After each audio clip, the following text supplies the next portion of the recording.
जी हाँ दोस्तों, आपने थंबनेल में सही पढ़ा कि अगर इस ट्रिक से आप तैयारी करते हैं तो आप जो एग्ज़ाम आने वाला है उसमें टॉपर की लिस्ट में आ सकते हैं। ये ट्रिक को मैंने खुद अपने ऊपर अप्लाई किया है और इसका रिजल्ट भी पाया है। तो दोस्तों, आज मैं इस ट्रिक को लेकर के सारा डिटेल्स आप लोगों को बताऊंगा, जिसे फॉलो करके आप जो आने वाले एग्ज़ाम्स या जो भी आप तैयारी कर रहे हो 100% फ़ायदा आप उठा सकते हैं। यह ट्रिक क्या है और कैसे काम करता है, इसके बारे में अभी मैं आपको सारा डिटेल बताऊंगा।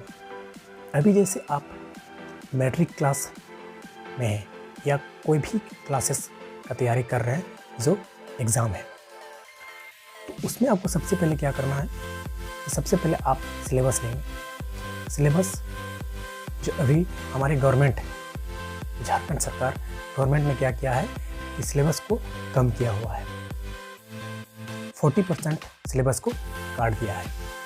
तो वो आपको कैसे पता चलेगा? आप jharupdate.com में जा कर के उस सिलेबस को डाउनलोड कर लेंगे। सिलेबस को डाउनलोड करने के बाद उसमें मैथ प्रॉपरली मैं आपको मैथ का एक एग्जांपल दे रहा हूँ कि मैथ का सिलेबस लेना है। उसमें क्या करना है, देखना है कि राइट साइड में आपको लिखा हुआ मिलेगा कि कुछ चैप्टर एग्जाम्पल्स दिए हुए हैं। जो उस रो में, जो उस लाइन में दिया हुआ है वो आपको पढ़ना नहीं है। जैसे आप यहाँ पर देख पा रहे होंगे, यह है 10 का सिलेबस। यहाँ ऊपर में सबसे पहले दिया हुआ है रियल नंबर। रियल नंबर के बाद यहाँ कॉलम में दिया हुआ है कुछ उसके चैप्टर दिया 1.1 या कुछ उस तरह से दिए हुए हैं। तो ये जो साइड में दिया हुआ है ये आपको पढ़ना नहीं है। तो हम क्या करेंगे, सबसे पहले बुक निकालेंगे, मैथ बुक जो 10th का होता है, NCERT बुक।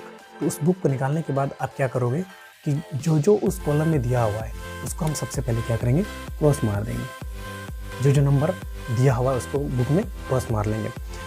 टोटल क्रॉस मारने के बाद आप जो भी देखेंगे इसके बाद बचा हुआ है वो 60% सिलेबस में आता है। जितने भी क्रॉस किए हुए हैं वो 40% में, जो कि पढ़ना नहीं है।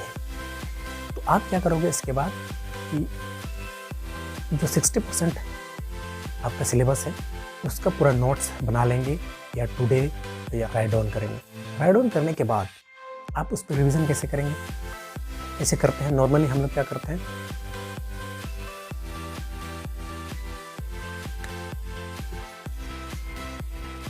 ये मेरा सॉल्यूशन है। सपोज माना कि ये मेरा क्या है, सॉल्यूशन इस तरह से दिया हुआ, इतना लंबा है, यहाँ पर मेरा प्रूफ दैट लिखा हुआ है। तो हम लोग क्या करते हैं, जब भी रिवीजन करते हैं तो यहाँ से लिखने शुरू करते हैं। रिवीजन करते हैं कि जो भी दिया हुआ है यहाँ से यहाँ पूरा एक बार देख लिए, रिवीजन लिख लिए। तो हम लोग क्या करते हैं मैक्सिमम कि लिखने के बाद मेरा रिवीजन हो गया। तो हमको ऐसा रिवीजन नहीं करना है।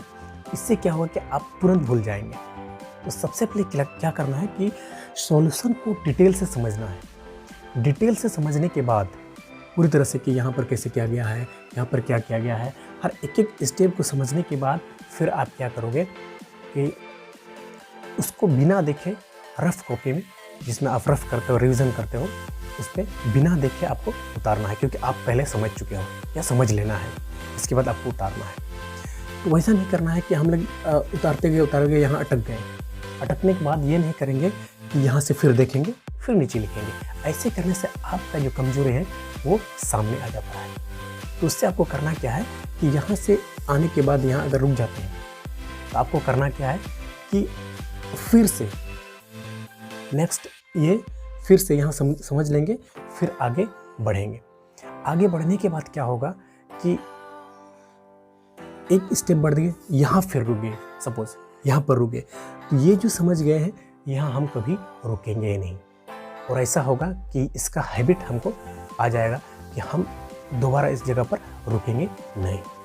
तो ऐसे करने के बाद आप क्या करोगे, फिर शुरू से लिखोगे, यहाँ अटक जाओगे तो फिर क्या करना आपको शुरू से। ये नहीं कि यहाँ से हम आगे बढ़ेंगे, ऐसा करना नहीं है।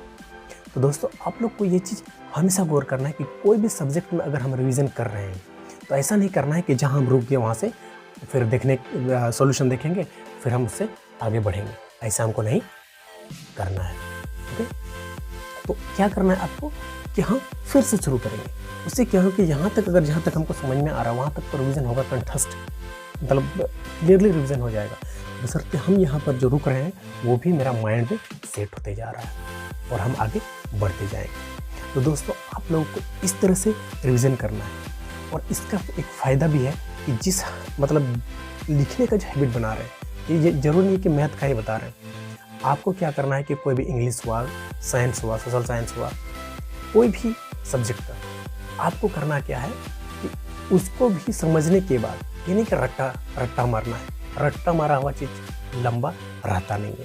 तो आपको क्या करना है कि रट्टा मारना नहीं है, ठीक है। पहले समझना है, समझने के बाद इस ट्रिक से, ठीक है, इस तरह से आपको रिवीजन करना है कि हम लिखते गए, जहाँ रुके फिर वहाँ से देखेंगे नहीं, वहाँ से समझेंगे ठीक से, फिर शुरू से लिखेंगे।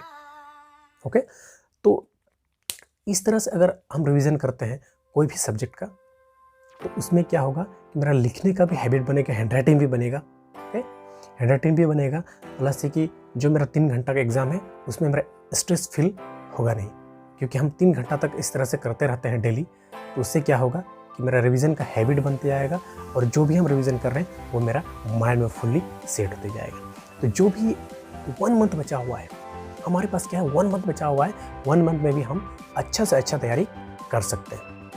दोस्तों आप लोग कमेंट में ज़रूर बोलना, ठीक है, कमेंट में ज़रूर बोलना कि नेक्स्ट हम लोग इस तरह से ट्रिक, नेक्स्ट चैप्टर का भी ट्रिक हम आपको बताएं कि ना बताएं। आप कमेंट करके ज़रूर बताएं कि किस चैप्टर का ट्रिक आप फिर समझना चाहते हैं या किस तरह से पढ़ना चाहते हैं। डेली 2 वीडियो में आप लोगों को इस चैनल में इस तरह से हम रिवीजन कर सकते हैं, उसका ट्रिक्स मैं आपको प्रोवाइड कराऊंगा। अगर आप रट्टा मारते हो तो रट्टा मारते मारते क्या होता है वो भुला जाता है। आज डिजिटल लाइफ है, हमारे पास फ़ोन है या हम कहीं घूमने जाते हैं, आज कल शादी का माहौल भी है। तो इससे क्या होता है कि मेरा माइंड में वो चीज़ सही से रह नहीं पाएगा। अगर इस ट्रिक से, जो अभी हमने बताया, इस ट्रिक से अगर आप रिवीजन करते हो तो वो आप हमेशा याद रखोगे। कभी भी मान लिया क्वेश्चन देख लोगे यार, अरे ऐसे, ये तो ऐसे बनेगा, ऐसे बनेंगे। तो हमको क्या करना है कि इस ट्रिक से हमको रिवीजन करना है और रिवीजन करने के बाद फिर हमको इसमें स्पीड भी बढ़ाना है।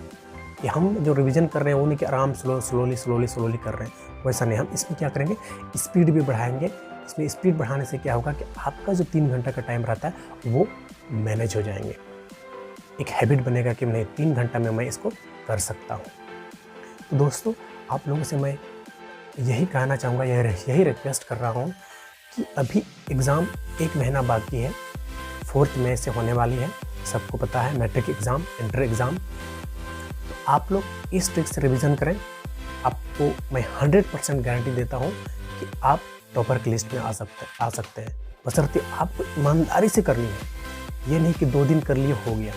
मैथ के लिए मैं कहता हूँ कि आप 10-10, 15-15 जस्ता कॉपी, जो 10-15 रुपया में आता है, जस्ता कॉपी को ख़त्म कर देना है।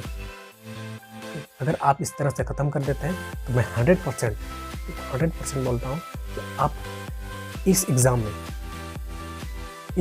में टॉप की लिस्ट में आ सकते हैं।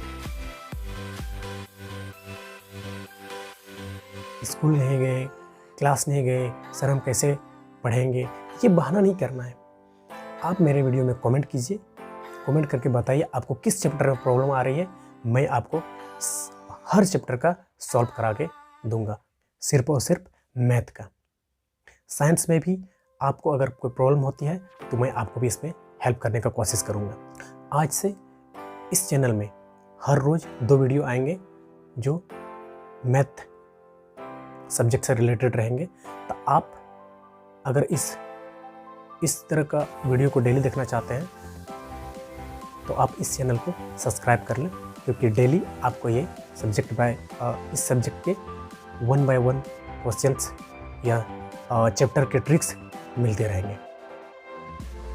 ओके दोस्तों, जय हिंद, जय भारत।